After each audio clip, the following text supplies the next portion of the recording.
Welcome to Up in Your Business with Kerry McCoy. Be sure to stay tuned to the end of the show to hear how you can get a copy of this program and other helpful documents. And now it's time for Kerry McCoy to get up in your business. Hello, you're listening to KABF in Little Rock, Arkansas. I'm Kerry McCoy, and it's time for me to get all up in your business. For the next hour, via phone and email, my guest and I will be, to the best of our ability, answering questions and giving advice to small business owners and to people who dream of owning a small business. You may be asking yourself, what makes this lady qualified to do this? And I'll tell you, experience. So in a minute, you can email or call and ask me anything. My experience is deep and wide, and my advice is free. 40 years ago, with just $400, I started Arkansas Flag and Banner. Since then, it's morphed into simply flagandbanner.com, with sales nearing $4 million. That's worth saying again. I started Arkansas Flag and Banner with just $400, and today we have sales nearing $4 million. I started by selling flags door to door, then went to telemarketing, next mail order, and catalog sales. And today we rely heavily on the internet. In addition, over the last 40 years, I've navigated Flag and Banner through 2 recessions and 2 wars. When people find out I'm that woman who owns Arkansas Flag and Banner, they often say, "Oh, I've heard about you," and they begin asking me business advice. I amaze even myself with all the knowledge I've gained. If you call for advice from me or my guest, you will not be given textbook answers or theory, but you will be given candid advice from real-world experience. So be prepared to hear the truth. It's not always easy to hear. For instance, you may not want to hear this. In business, there are very few overnight successes. Starting and owning a business takes persistence, perseverance, and patience. When I started Arkansas Flag and Banner, I supplemented my income by waitressing, all while I peddled my flags door to door. After 9 years, did you hear me? 9 years of working a part-time job, the company began to grow and solely support me. My first hire was a bookkeeper to handle the clerical side of the business. My first expansion was to begin the manufacturing of custom flags, so a sewing department developed. The next decade ushered in the Desert Storm War. Flags were scarce, so a screen printing department was hurriedly built to meet consumer demands. In addition to sales and manufacturing, Flag and Banner now has a purchasing department, a shipping department, a technology department, marketing department, call center, and retail store. And I spearheaded the development of every one of these departments. My experience is deep and wide, and my advice is free. Unbelievable. But before we start taking calls, I want to introduce you to the people at the table. We have Tim Bowen, our technician, who will be taking your calls and pushing the button.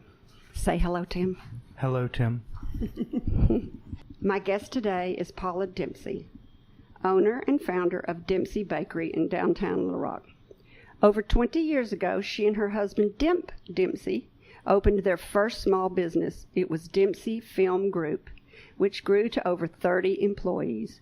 In 2011, they closed the film production company and opened the only gluten, soy, and nut-free bakery within a 500-mile radius of Little Rock, Arkansas.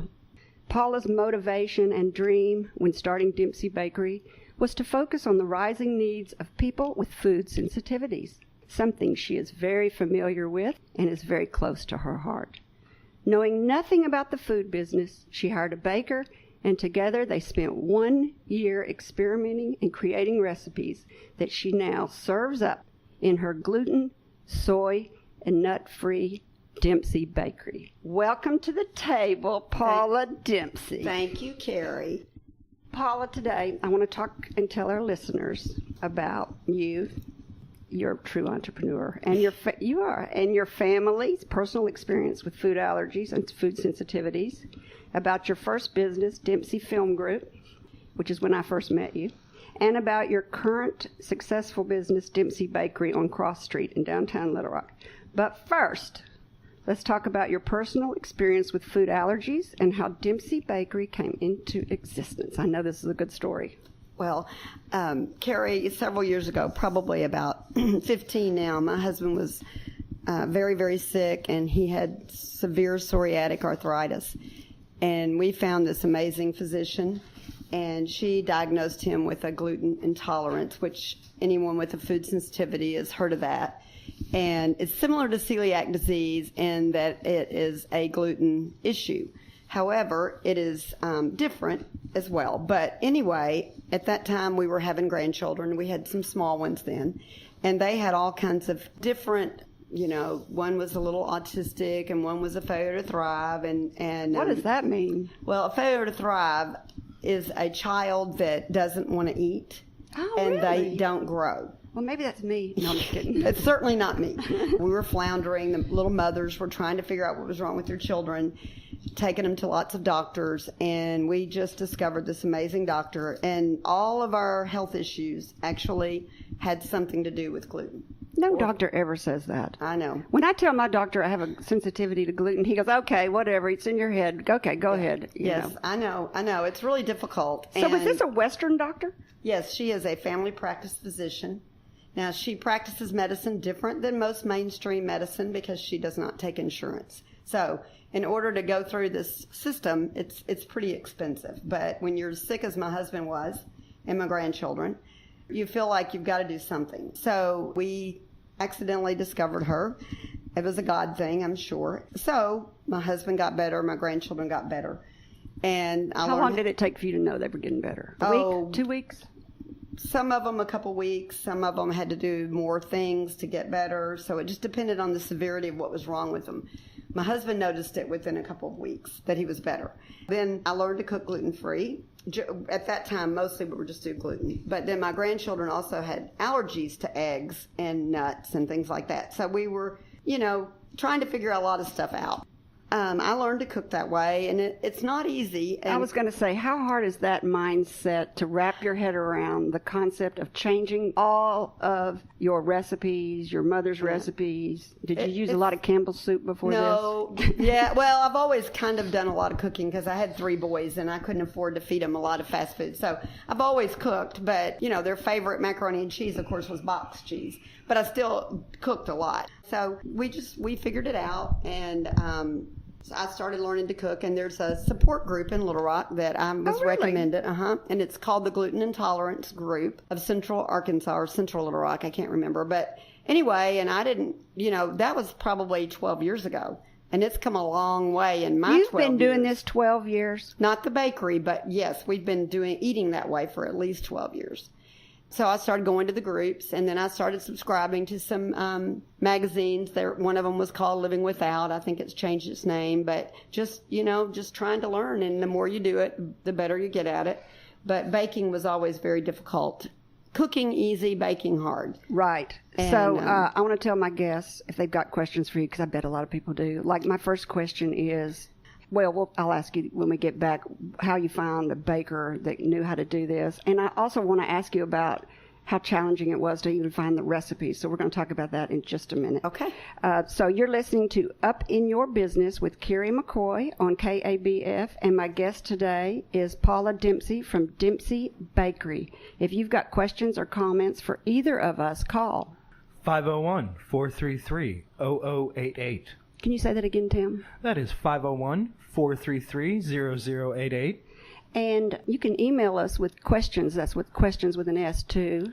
Questions at upyourbusiness.org. So I really admire you for being so proactive about this, because most people don't take responsibility for their health. And most people and most doctors don't believe that it's true. Food is Right.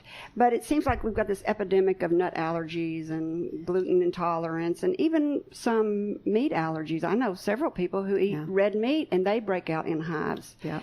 So what were the biggest challenges when you started to change your eating habits? The whole family getting involved, or finding the recipes? Or... Well, it took me a while to learn how to convert a recipe. And especially baking. As I said, cooking, if you just cook fresh food and don't fry it, and flour it. I don't think I can do that. I know. Well, you just have to learn. I mean, I can fry food now, and I have flours and mixes and things that work. But and you can buy those flours at Dempsey Bakery and fry in them? Well, really? We have a little gravy mix, and we have breadcrumbs, so you can. But at first, we didn't do much of that at all. So I got magazines that were gluten-free, and I would read the recipe, and then I would be like, okay, how can I fix this for our family? But it gave me hints on combinations of things to, change. So if someone wanted to email you or ask you questions about who the doctor was you used, or some more detailed questions that are more private that they don't really want to talk about on the air, is there a way for them to contact you? Yeah, they can email me at paula@dempseybakery.com. And Dempsey is Dempsey, or they can go on our website and look us up, and there's like a link or whatever. But I also do Facebook. Dempsey Bakery's on Facebook. I do like to do doctor stuff a little more personable. Yeah. And they can come to the bakery. I'm really busy between 11 and about 1, and people can call and make an appointment, and I'll sit down and visit with them about our experiences. Will? Yeah, I do it all the time. Oh, love that about this show. I love that about you. Well, just mentoring to other people, sharing what you've learned and what you know. I love that. Well, I don't give away my recipes at the bakery. Well, I hope not. I do have some that I do give away, or I do talks and churches. Well, you can buy everything at your place. You can. You can buy the pizza crust. You can do whatever you want. So before you were in the Dempsey Bakery, which was only in 2011, you and your husband were in business together at Dempsey Film Group. Correct. Didn't you have a career before that? Yes, I've been in banking and real estate, and my husband's been in the TV business his whole life. When he started on his own, I did his bookkeeping, on the side, because I'm not a bookkeeper and I'm not an accountant, but I can put numbers on a piece of paper and add them up. Well, you were in banking, you said. Yeah, but I wasn't. I don't have any formal education, but anyway, I kept his books and what I could do, and then we had an accountant do the formal stuff. And it got to the point to where I was spending more time helping him than selling real estate, so we had to make a decision. Was he independent? Was he an independent filmmaker when you were helping him? Yeah. Well, we had a small business with only someone that answered the phone. Back then, we didn't have cell phones.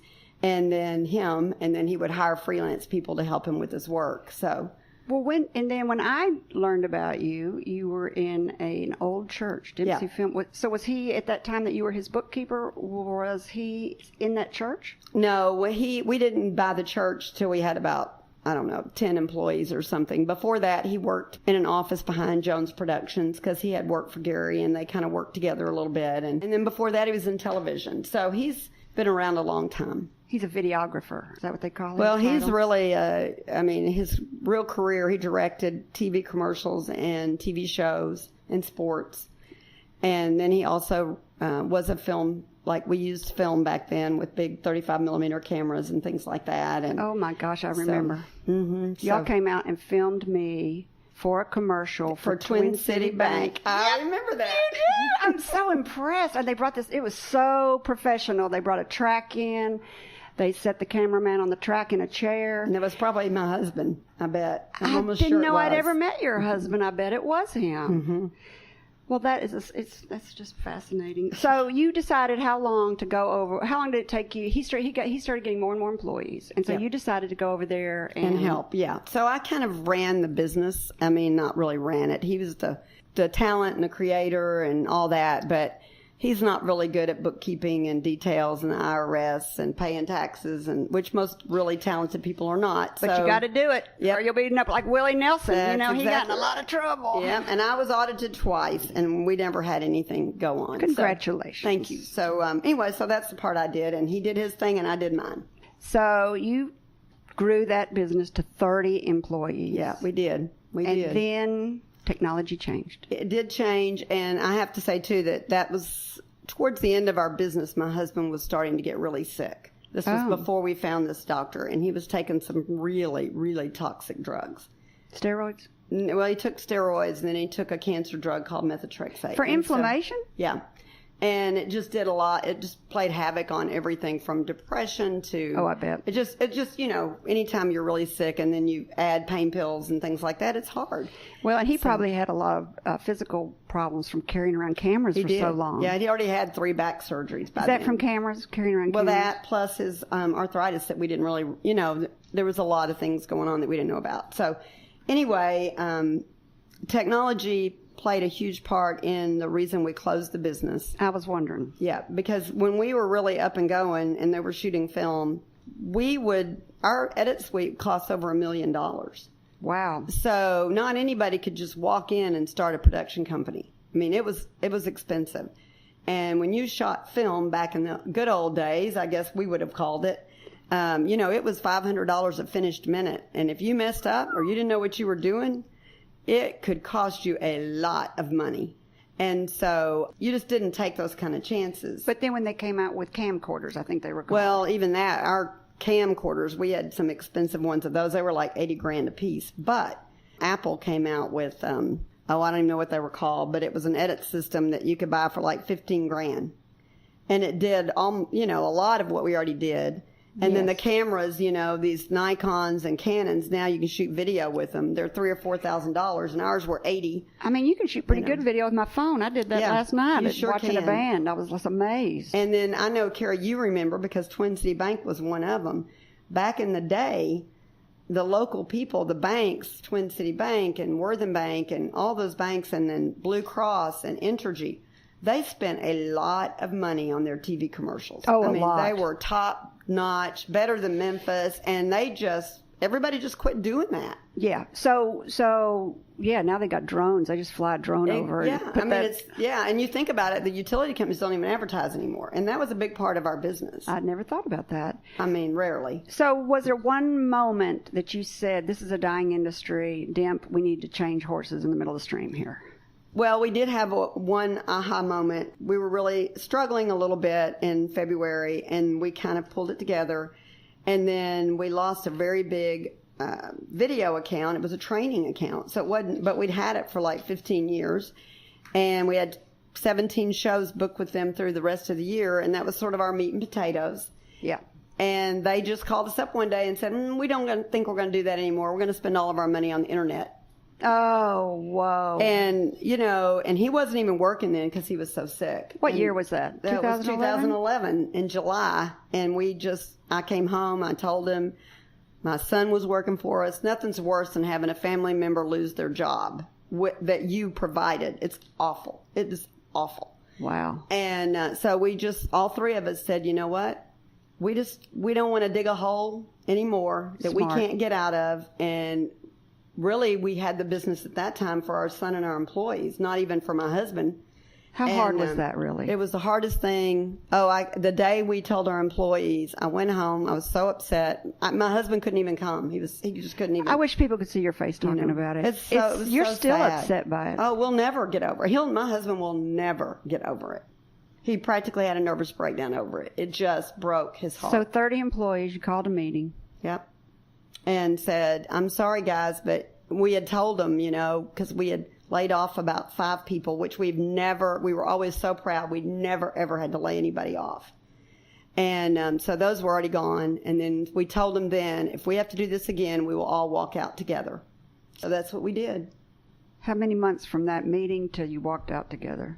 From the meeting when we told all of our employees, it was a Wednesday, and we gave them a month to pull their own act together.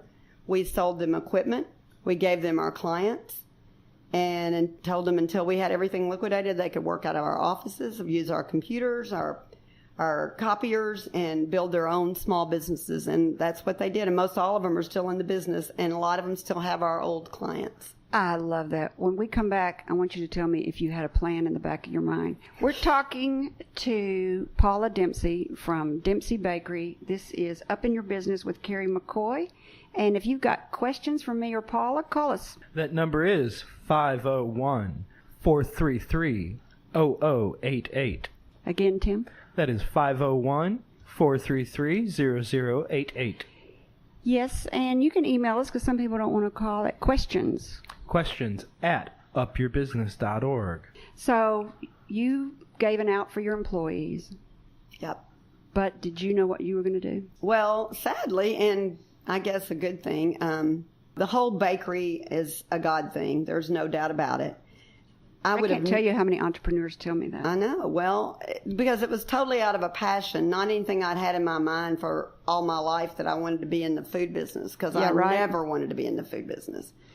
But there was such a need, including my own family. You know, sometimes you just have to change gears when things like hit you in the face. And I would have never started that bakery had I known we were going to close the film business, because we thought we would use that income to support us until the bakery, like you walking out in the store. So you had already started the bakery. Well, I'd already hired everybody in July, and we thought we'd be open. But, you know, when you're working with the city and trying to get your permits, it takes longer than you think. So we opened it in September. But well, I read in the opening statement about it that you spent a year. Yes, I did. With a cook, with a chef or baker. I guess they're called bakers. Baking to find recipes. Now, that was probably the year we're talking about right now, that you were already doing recipes. Well, we'd already, because I didn't really, I mean, our business was thriving and then it wasn't. I mean, it was very fast. The year before we closed the business, the film group business, I had already hired this baker, and he worked in his mother's kitchen. She had a really nice, real expensive, nice kitchen. And so he would bake and try recipes at his house, and then I'd come over and we'd talk about them or whatever. He'd bring them to the film group, and we'd share them, and we just, how you test recipes. And then if we get one that's pretty good, we had several people already following us that we knew that were family or friends at church or whatever, and so we'd take food to everybody, or I would. And did you have your location yet? No, we didn't. Was it hard to find a baker? Well, yeah, that was another God thing. He literally had lost his job, and he was a friend of a friend, and he was very talented, and he begged me to let him try. I kind of had it in my mind for like 6 years. But in the gluten-free business, there is no school. No. Where you can learn. You're on the bleeding edge. Where there's no set recipes. And the ones that are successful at it are not sharing theirs. Well, so we really literally just would pull recipes down, and then because we had so many allergies in our family, we would say, okay, we can't use that, we can't use that, we can't use that, so let's, Because you said you've already been gluten-free and nut-free and soy-free for 10 years already. Right. But so you had some recipes, but could you manufacture them on a large scale, and would they work on a large scale? Exactly. Yeah. And I never did successfully do bread, personally. The baker and he did it. He did it. Bread is like one of the hardest things to make good. Without wheat flour. Yeah, it's really hard. I think everybody that meets you knows you has a lot of energy. And I told you already, I'm so on your train. I'm such a big monster fan of yours for being so proactive about your health issues and stuff. But I almost feel like Dempsey Bakery, speaking of a God thing, is a community service. Well, I have people tell me that, and they'll tell me it's a mission, because I am really helping. So you used all your own money, too? Well, we did borrow money to build the bakery, because that took quite a bit to buy the equipment, and because we have the big old ovens and freezers and all that. Was the health department easy to work with? Well, they've been so far. I think it's going to be a little more difficult as we get more into manufacturing, but really right now they just consider us kind of like a local restaurant. So it's not been too hard so far. And we're so picky about everything that actually they kind of like us. Oh, that's good. Yeah. Well, it is a clean kitchen. I've seen it. You can eat off the floors in there. Yeah. Does Demp still work with you?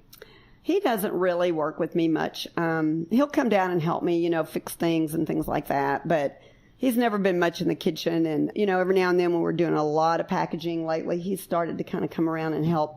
Do you miss not working with him? I do, but we didn't really see that much of each other during the day. We had 2 cars, and he was out in the field, and I was in the office. And yeah, but when you came home at night, I know that that's all we talked about. I know my kids hated it. Mine too. They would be like, would y'all please not talk about Arkansas flag and banner? And we're like, oh, okay. And then we just sit there and stare at each other in silence. We did that too, yep. So you have a store in downtown Little Rock. Yep. But that's not the only way you sell. That's right. We're getting a very diverse distribution. We do. We sell a lot of things at Drug Emporium, a little bit at Natural Grocers. Oh, you sell at Drug Emporium? Yeah. We have, locally? Yep. Or just not locally. nation? No, They only have 5 stores. Drug Emporium only has 5. They're all in Texas, but this one. And, I didn't know that. But they only buy locally from us. And now a little curb market in Memphis is carrying a lot of our products. And I've seen it in Fayetteville. A little, yep. There's Blackboard. Blackboard, that's where I saw it. Yep. And then we have our crackers are in 80 stores, 150 miles around Memphis, because the company that gets them from us, that distributes them, they're called Discover Local. You can find them in a lot of Kroger, but they can only do it like within 150 miles of their location. So there's a lot of them in Memphis area, some in Kentucky. What's the name of that? It's called Discover Local. It's a kiosk that's in the some of the bigger grocery stores. Oh, really? I've never They sell seen that. the fish breading that Young sells, and they sell, I think they may sell Donnie Furneaux, just local seasonings and sauces and, things like that. Are they owned locally? They're owned from somebody out of Memphis. Oh, I think you said that. Yeah. We have a caller. Hello. You're listening to Up in Your Business with Kerry McCoy and Paula Dempsey. You're on the air. Do you have a question? Yeah, I'd like to find out what kind of permits did Paula have to get to open her bakery? Well, really just the same kind for a restaurant.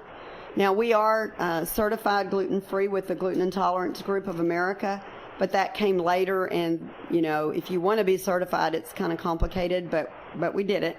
But just to have a gluten-free or any kind of bakery, I guess, in Little Rock or in the city, the county, you just go through just like you would for a regular restaurant. Do you have to have a grease trap? We do have to have a grease trap. That seems to be the most expensive, biggest hurdle. $20,000, and we have no grease. We have been there 5 years, and they come and inspect it every year, and we've never even had to have it cleaned out like they do sewer, ever, because we don't use anything that ends up in there, but you have to have them, and it was the minimum size you could have was $20,000. I think that's cheap. I think I've heard more than that. Well, it depends on the size of your restaurant and your water lines, and I don't know how they figure it, but that was the smallest one. So, and I came to the bakery when we were doing the construction, and, they were putting in our grease trap, and I didn't nearly think about it. And I walked out the back of that bakery, and they had a hole dug as big as a room. Well, I was just like, oh, my gosh. They recycle that grease. Well, we don't have any grease, but yeah. But I have a girlfriend who sells that grease. Her whole job is to go around and she sells that product. They suck it up and they clean it and recycle it, and it's an environmental. It's a good thing. Yeah. They recycle grease, which is really great. Which I guess is why we're trapping it. Yep. So for all the products that you deliver and that you sell everywhere, do you deliver them? Do you ship them? How do they get there? A little bit of everything. We have Cisco, Arkansas, carries our hamburger buns for restaurants. Well, that's a big deal. It is, but it's just in Arkansas, but it's still a really big deal because we're really small. And for them to pay attention to us and have that product for local restaurants, well, actually anybody in Arkansas restaurant can get our hamburger buns. I was just going to say, you not only just sell to grocery stores, I see your products in restaurants everywhere. Yeah, well, one of my goals when I opened the bakery was really so that people could eat gluten-free or allergy-friendly. Anywhere they went to eat, everybody eats out, and it's so hard. And so since I sort of did it just out of my passion and need, that was what people needed. I went out. I mean, I'm the only real seller, and so I talked restaurants into carrying my product. That's that energy. Well, it's a drive. You have to build your business. Yeah, you've got a lot of energy. I've never seen you where you're not just doing a million things. I'm here with Paula Dempsey from Dempsey Bakery, a gluten, soy, and nut-free bakery in downtown Little Rock. If you've got questions for her, you can call 501-433-0088. Say that again, Tim. 501-433-0088. He says that so fast. If I was writing that down driving down the road, don't write that down if you're driving down the road. But if I was writing that down driving down the road, but I never do that, I would make you say it one more time, Tim. 501-433-0088. And you can email us at questions at upyourbusiness.org. And Paula said if you want to do a private conversation with you, they can come see you at the bakery. That's right. Or they can email you at Paula@dempseybakery.com. Yeah, you never get tired of talking about it. Well, it's just, it has healed our family. And when you've been sick for a long time and people say, wow, it's so expensive. Well, how expensive do you think it was for my husband to not be able to work? I hear that about exercise because, I'm an exerciser. Yeah, see, I'm not. I should be. Well, that's all right. Can't be everything. And so people say to me all the time, I can't afford to exercise. I don't have the time to exercise. And I'm like, it's cheaper than the doctor. Yeah. Yeah. It's less time than being sick. Yeah. I can't tell you the difference. And I would tell you in a private meeting. Also, I get lots of comments from my customers that have given me. Everyone likes to tell their story. I've got one. And I've got a good one. I just found this one out Wednesday night. What? My listeners need to know this. So I just thought, as I got to be my age, that I just couldn't drink anymore because I always had these horrible hangovers. I mean, I could have 1 or 2 drinks and just have a horrible hangover. I thought, oh, there's just no new. There's what's that Eddie song about? I need a new drug or something. But anyway, I didn't have any vices anymore. And so I'm out the other day, and I'm moving my mother Wednesday. She's 93, and I moved her from assisted living to super assisted living. And I'm exhausted, and I go to my girlfriend's house for a dinner party. And I walk in, it's about 7 o'clock, and I said, oh, just give me a drink. And so they fix me a vodka, which I can't drink anymore. And it says on the bottle, gluten-free. And I said, all vodka's gluten-free. And all my girlfriends said, no, it's not. And I said, potatoes aren't gluten. Some people think potatoes are gluten. And I said, and this is made from potatoes. And they said, no, it's not. So we had to Google up at the dinner party, vodka has been made from wheat, and that Tito's is one of the few gluten-free vodkas that's still made from potatoes. And now I don't know if I'm happy or sad to find out I can drink vodka again. Yeah. Well, it's funny. We don't really realize, like Grey Goose, like the premium That's wine. what I always thought I should drink. And it's we awful are for not you. vodka drinkers. I mean, my husband used to drink gin and tonic. Well, he used to be a really big beer drinker. If you're in the TV business You back in the day. cannot drink beer. You were a beer drinker. There was just no doubt about it. But he had to give up all alcohol when he was on that medicine. And so he grieved drinking beer. Oh my gosh. I would get so tired of hearing him say, I just want a margarita. And rue the day he gave up beer. But then funny, when he finally got well and the doctor told him, you could have alcohol now. There's no reason not, certain ones, not all of them, and gluten-free beer and whatever. Now when he does, he gets a terrible headache. Yeah. And he said it's like starting over. So he'll drink a margarita or something, but he rarely ever really drinks any alcohol He's anymore. out of practice. He is. Well, for anybody out there that has really terrible hangovers that drinks vodka, you may have a gluten intolerance. That's right. Or I have a lot of people that I know say they can't drink beer anymore because it just messes with their stomach so bad. Well, it might not be the only thing that messes with their stomach. What do you mean by that? Well, because of beer. Oh, you mean the gluten in the beer. Oh, yeah, it's all hops and beer. Yeah. So do you have much spoilage in your product? Yeah, no, we really don't, because anything we don't sell that day, we freeze. And most people in the food sensitivity world, they freeze everything anyway because they can't eat it all at one time. And I keep all my bread in the freezer. Yeah. And so we just put it in the freezer and sell it for $1 less, and we sell frozen bread all the time. And then a lot of our cookies that we have left over, we make cheesecake crusts with them. So we repurpose, and then we have these little, I don't know if you've seen them, but we call them sandwiches because our decorator's name is Sam.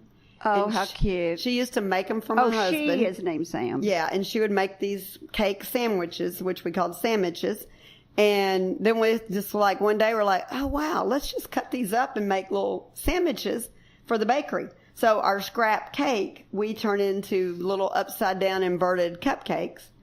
And every time we only have them when we're baking cakes, and we will sell those so we don't waste 1 inch of What anything. is your most popular product? I mean, I know I always come in and get the club sandwich because I never get to have a club sandwich. Right. Well, our sandwiches, we have a Reuben, so that's another rare one. But just on a day-to-day basis, there's one cake called the hot milk cake that's extremely popular that I actually created from an old family recipe, one of our family favorite cakes. And you substituted? And I substituted. That was way before I hired a baker or anything. And then our bread, of course, because bread's really hard. Yeah, and bread's really hard. Our hamburger buns are very, very popular. I see those at restaurants. Yeah, and now our crackers are becoming hugely popular. I love your crackers. And our crackers and our bread are actually egg and dairy free as well. I wish you'd start selling those crackers at the convenience stores so that when I go in there, I didn't just have to eat nuts only. I don't know what your family eats if they can't eat nuts and they can't eat gluten and they can't eat milk. I mean, you're like, oh my gosh, you're just starving to get. I guess they don't have any weight issues. No, my whole family is all small, but the saddest thing is like when you travel on vacation, to the beach or whatever, and you got grandkids, 4 or 6 grandkids in the car, you cannot take them in a gas station because there's so many allergies. So you have to bring everything with you. I was in Conway on Monday, and I was by the nut section looking for something to snack on at a convenience store before I headed back to Little Rock, and they had little tiny individual peanut butter and cheese crackers gluten-free. I'd never seen them before, I've not seen ever. them. I've not seen them. I'm sure they're wonderful. They were great. They were absolutely great. So I read, when I was reading about you, I have to just almost have all my friends on so that I can read about them and learn about them. But I read about you and that you're going to do manufacturing side of the food business. What does manufacturing side of the food business mean? And well, you said it had challenges, special challenges. Very much. We do a little bit now. Our crackers are considered manufactured because they are sold in other stores. Oh, so and they're packaged with the date, and we have to track them. And when you start getting in stores, you have to cross both way track. So where are they going and who bought them with numbers? Do? Yeah, because if somebody has a recall, you've got to be able to go in and tell everybody. Oh. Yeah, and then that's why we had to get us our certification, because now in order supposedly to sell in stores and things like that, you're supposed to have some sort of a gluten certification. Right. And so, because people need to trust that, Do you have a secretary that does all that? No, we have a manager, and she's an engineer that she's kind of helped develop the systems to keep up with all that. So you have a manager that does all that. Because you're out front. Yeah, I'm out front. So I guess you didn't ever read that book called The E-Myth where it says you're not supposed to work in your business. No, but I have heard of that. And we are, we have some challenges with that, because I could probably sell a lot more if I... But so far, that's I think one of the biggest challenges of small business. Do you work in the business or do you sell the business? And I've had people tell me, well, you got to get out there and work in the business or work on the business. Right, exactly. And so I'm still not good at both. And at one or the other. I still kind of play both roles. But maybe in the next year or two, we'll get big enough to where I can, do. But I do enjoy seeing all my customers too. You do. And you know why? Because you come over and you tell the story of Demp and your grandkids, and you tell them all, and you validate all of us, because all of us have heard it's in your head. Yeah. And my girlfriend, I hope she's listening, she says, oh, it's in your head. Now, she's allergic to beef, and when she eats beef, she doesn't even know it's on her sandwich. But, if her sandwich has even brushed a piece of ham, her ears will turn red, her neck will get red, and I'll say, oh, you're turning red. And she's like, oh, there must have been some...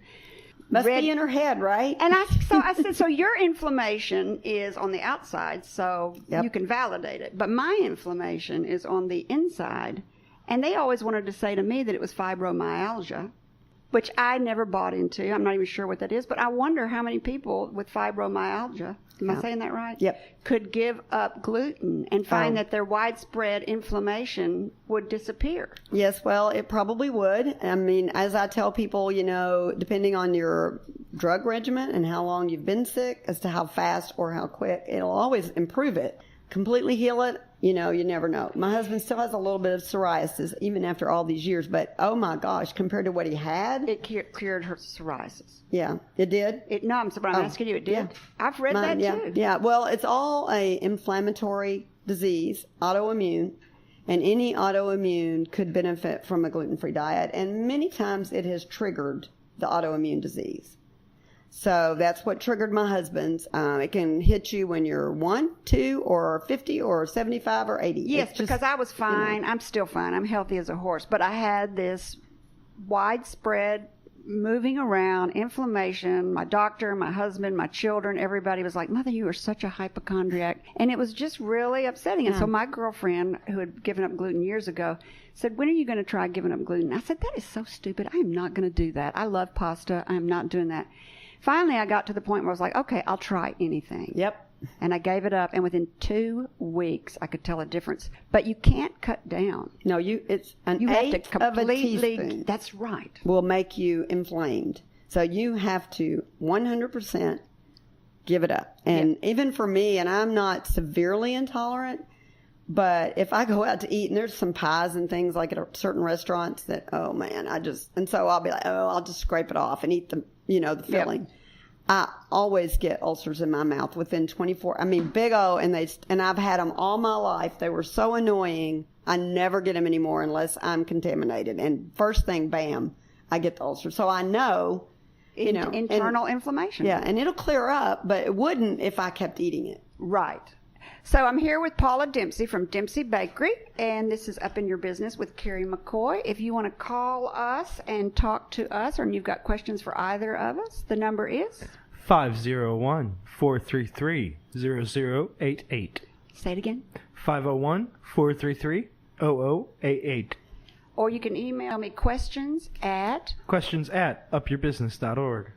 We've got 15 minutes, and every time at the end of the show, we have somebody call that we cannot get to in the last 5 minutes because they're like, oh my gosh, the show's almost over, I'm going to call in. So if you've got a call, you need to do it now. That's probably going to be our last plug for calling in. Well, and Kerry, I just want to say to you, too, that, we've known each other a long time.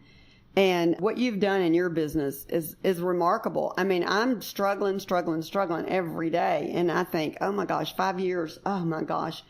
And it took you 9. So it takes a long time. And perseverance is probably one of the most important things that you have going for you. And for me, motivation, perseverance is easier for me because this is a passion of health that I have stumbled upon in my family. So it's something you really want to share as opposed to just something that you're not that attached to. Right. You know? Mm-hmm. Thank you, Paula. Well, I do admire. I mean, I'm just like, oh my gosh, that flag. I mean, and we don't really see what you do because you're in that one building. Yeah. And who knows what's going on in there? And you're selling all over the internet and $1 million a year on the internet. Yeah. I shock myself sometimes. And I mean, I've gone in there. It's like, oh, I need a flag, or you've sewn some embroidered some tent things for us at the film business before. I went over. That's right. You remember? Mm-hmm. Well, I hope somebody amazing. listening does get that persistence, perseverance, and I hope today. I mean, you've only been doing it for 4 or 5 years. 5 years. So you got 4 more years to go. I know. 9 years. But I'm a lot older than when you started. I don't know if I can do it. Oh, yes, you can. My gosh, you've got the energy of a teenager. So what do you spend 30% of your day daydreaming?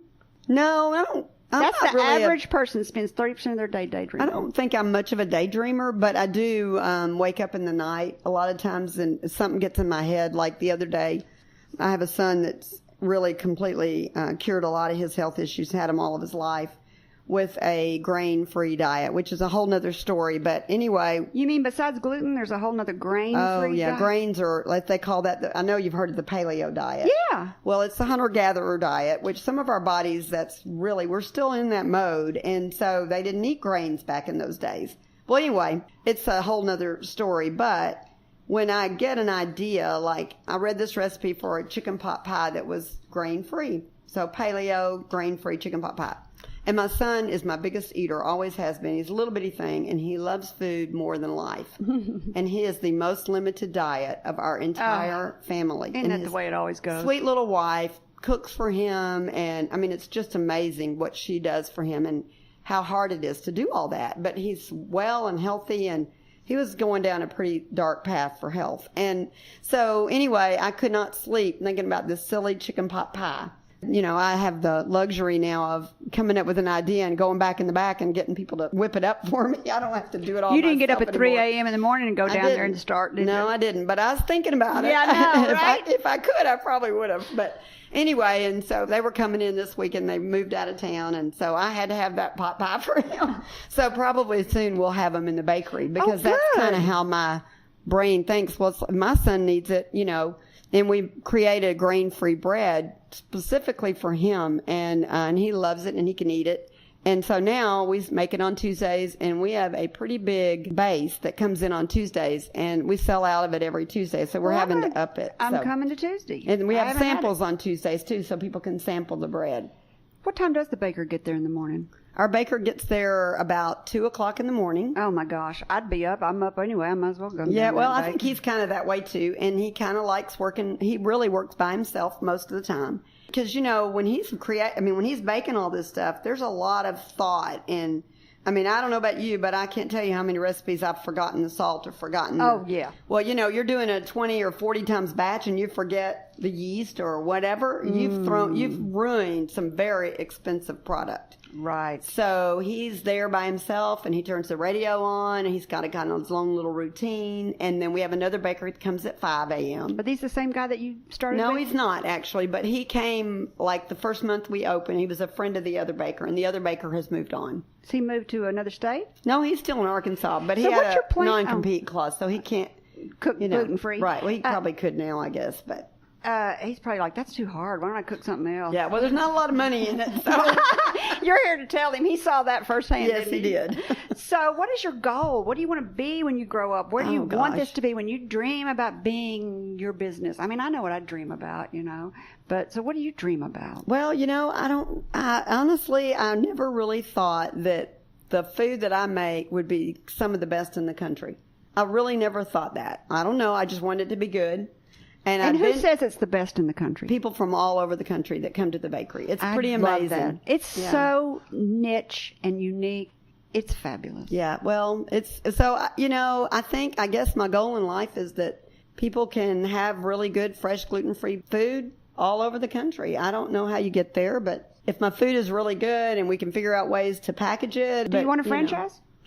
I've thought about it a lot because people always ask, and I always say to them, well, if you know somebody with a lot of money that wants to come and talk to me, then send them on. So far, nobody has come back to me with a lot of money and said, I want to do this in Texas or wherever. People ask me if they can sell flags for me all the time. We have a guy right now in North Carolina, an older gentleman who's trying to sell flags, and it's complex. Yes, it is. It's and so it's hard to train, and I have people that want to sell the product, and I'm always trying to figure out how do you put together a training program.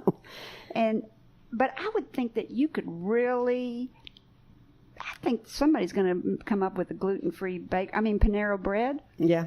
I mean, it could be Dempsey Well, Bakery. the thing is, you've got to just build it until someone discovers you or you've got someone out there, I guess. Those are all the things that I don't really know much about. I know there's this whole world of brokers that I'm learning. Oh, really? Yeah. Oh, my gosh, yeah. I mean, it's just incredible how many pieces of your pie have to be given away. Given away. It's unbelievable. We should go to a franchise seminar. Well, I think I would probably prefer to license some of my products and let other bakeries bake them and sell them in their stores. What does that mean, license? If I licensed it, I could give them the license to make my bread, train them how to make it in a gluten-free bakery, and sell them the flour mix so they don't have the recipe. Okay. Because in my niche, which gluten and soy and nut-free, the liability could be huge if somebody cooked it in a wrong environment. Yeah, or brought the wrong product in. Because we vet every single ingredient that we use. We have a big old book with letters from every manufacturer that there's no nuts in their factory, there's no soy. So it's pretty complicated. So to me, as long as it was a gluten-free bakery, Yeah. And bread is it cost me probably $60,000, $70,000 that year to create those recipes. That is just hard to get your mind around. I know. And so, that if somebody wanted to do gluten-free bakery, just by paying me a fee, they could learn the hardest parts. And then the easy parts, they could just do their own thing, like cookies and stuff like that. I love the cookies you brought me. I wish everybody could see all these Halloween cookies you brought me. You got the cutest gluten-free Halloween cookies, and they're individually packaged, so you can give them away as gifts. What nice little gifts. We do beautiful Christmas ones, too. Those are cute. So employees and even the management are the backbone of most small businesses. So if you start licensing, how do you manage those? I guess you don't worry about the employees. You wouldn't worry about it because all they're doing, they've paid you a fee. And it's up to them to be successful or not successful. Mm-hmm. And if, I don't know, I'm sure I'd have to say, if you don't buy X number of mixes from me a year, like the flour mix or whatever, then you couldn't have my license anymore. So of all the things you've done, what sticks out to be the most challenging over the last 6 years? I know finding recipes is one. Well, that's actually not as hard as, now that we're really got it pretty good, we can do them, used to take us 20 times to get something right. Now it takes us maybe 5. Because we really know what we're working with. But I'd say the hardest thing right now really is packaging. Oh my gosh, packaging is like a whole nother world. So time consuming. Well, and figuring it out. When you start distributing, you've got to figure out the package, how it's going to go in there, how much it weighs, what it's going to cost. But the date? The date. Well, serial number? Yeah, and you've got to have a case and how many cases are in this and how many of that. And I'm not a numbers person. And so it is so overwhelming to me to sit down, and we're working on a project right now for a broker, and we've got 11 things to price. Well, you've got to figure out I mean, it's one thing to figure it out for your retail, but it's another, you got to break it down. And then you also got to make sure you're going to make a little bit of money. Yeah. And it's a little bit of money because they're buying it by the case. Because they're reselling it and reselling it. And reselling it. A broker is like the reseller that sells it to Kroger or wherever. Kroger, and so they get a pop, then Kroger gets a pop, and then, I mean, it's like, oh my goodness. I can't believe that cookie's only $3. Well, in my bakery, it's, we're getting all the profit. But if I were selling that to Kroger, I might only get $1 for it. And by the time it gets to Kroger, it's $3 or $4. It's very labor intense. Well, it's an industry that I don't know that much about. So Dempsey Film Group had 30 employees. Your current business has about 5 employees. We have five full-time employees, and then we have 3 part-time. What do you think about the differences there? Well, our part-time people are wonderful. I wish we could have them all the time, but we have a college girl and then another person, a real good friend of mine, and they all have a vested interest in what we make. They have allergies. Their children have allergies. So they're not just there either for a part-time job. And I think this is going to get bigger and bigger as environments get. Yeah. I don't know I don't know what's happening to our environment. Our immune systems are very compromised. It's like a perfect storm. And if you think about how many people that have an autoimmune disease, reflux, arthritis, hives, oh gosh, there's like 84 diseases directly related to gluten. Really? Yeah. I've got all that stuff at the bakery, but yeah. You are just a wealth of information. Well, I love talking to you. Do you have any last words for not only people that want to get healthy, but for budding entrepreneurs? Well, I would have to say that you've pretty much hit on it, perseverances, and you've really got to have, I started my business and we were kind of sort of retired. I mean, we've used up all of our retirement money, so hopefully the bakery will be successful so we can re-save our retirement money. Right. But when you're young and you start a business, you've got to make sure you can survive that 5 or 9 years, because you're not going to make much money unless you do something and you're one of it's like a movie star. You're either hot or you're not hot. Exactly. I think that that's a good advice for everybody, that all small business people have ups and downs. Oh, yeah. I mean, but Flag and Banner has almost been bankrupt 2 or 3 times. Yep. And we've just hung on by our fingernails, pulled through, and then we'll have a great year. And I always forget to put money back, and thank goodness for my bookkeeper, because she holds my feet to the fire, because entrepreneurs want to spend and develop and do and spend and develop and do. But you've got to rein yourself in. So your hours at your location on Cross Street, what are your hours down there? We're there Tuesday through Friday from 10 to 5, and then on Saturdays we're open from 9 to 3. Closed and on Sunday, Saturdays Monday. You don't serve sandwiches, do you? We serve simple sandwiches like grilled cheeses, and sometimes we'll have some leftover turkey and we'll make turkey sandwiches. We have pizzas. So Saturdays the menu's a little whatever. It's more kid friendly than lunch friendly, like. And you can come down there and pick up a pizza crust or anything. I've got chicken and dumpling recipe from down there that I'm going to make some chicken and dumplings. Yeah. Well, I want to thank you for coming on, Paula Dempsey Kerry, from for Dempsey inviting Bakery, me. and because you have birthed 2 businesses. Congratulations. I have this beautiful cigar here. My husband probably smoked, or my son. Maybe I should give you 2. Thank you to Paula Dempsey from Dempsey Bakery in downtown Little Rock. She's on Cross Street. I can't remember who my guest is next week. Rick St. Vincent. Oh, Rick St. Vincent, actor and musician. Yes, he's also a good friend. He'll be great to fun. And maybe we'll get him to sing a little bit. So to our listeners, thank you for spending time with me and Paula Dempsey from Dempsey Bakery. If you think this program has been about you, you're right. It has also been about me. Thank you for letting me fulfill my destiny. My hope today is that you've heard or learned something that's been inspiring or enlightening, and that whatever it is, will help you up your business, your independence, and your life. I'm Kerry McCoy, and I'll see you next Friday at 2 p.m. on KABF Radio in Little Rock, Arkansas. Until then, be brave and keep it up. You've been listening to Up in Your Business with Kerry McCoy. If you'd like to hear today's program again or download a free copy, go to upyourbusiness.org. All of our live shows are available online within 48 hours. Find this and other helpful resources to help you live the American dream.